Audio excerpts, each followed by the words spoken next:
Let me quote here Bridget from Kralingen from IBM. She said something like, the last best experience that anyone had anywhere becomes a minimum expectancy for the experience they want to have everywhere.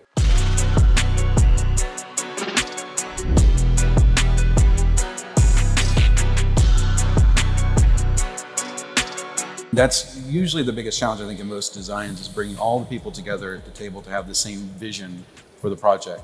And then holding that vision all the way through, whether that's in a design sense or it's from a built form or cost sense, and trying to maintain that consensus through the end of the project. So the question has to go back to the origins of where design starts and what is the need from the designers, and then everything else will follow.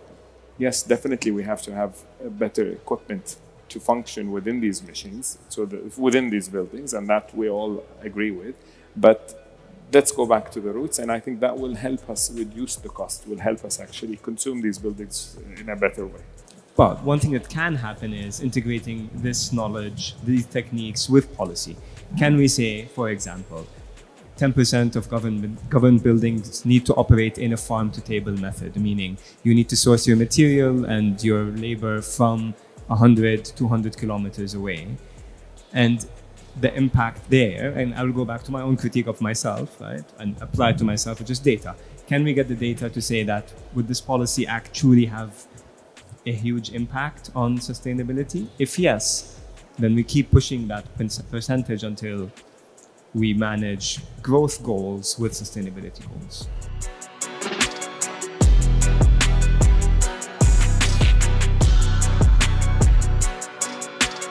In a very recent article, actually, it says that the spending on experiences has grown by 65% from 2019 to 2023, which is a huge number. I think previously, experiences were much more about transactional moments, very functional experiences, and now we're moving to a space where emotion is really driving what we want an experience to feel. Many people underestimate what is the ultimate goal for any good experience is to build a brand name. And brand name, through the time, it will make your marketing cost less and less because people already attached to your brand. It will build the loyalties and everything else. So you have, let's say, the service level or the app or whatever. Then you have the next stage, which basically I'm building a company. But the ultimate goal for all of us in experience economy is to build a brand. And I think in GCC area, many people underestimate the power of building brands. Without a human component that's genuinely human and genuinely designed as a proper experience, things are not going to improve much. That's why the right combination of technology and human interaction is the right thing to do. So the future of what content creators looks like is at the mercy of platforms and at the mercy of the people who will support. And I've seen brands famously make greater sales by attaching themselves to content creators. So a lot of the brands in the future are going to move away from conventional advertising and push products to influencers or models or athletes who are the ones who have the client. They're the ones who attract the demographic that you're trying to target.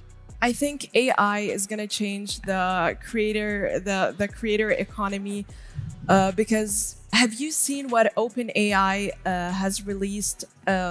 Voice engine. It's a voice cloning tool. It's crazy. This is going to change content creation in all the fields.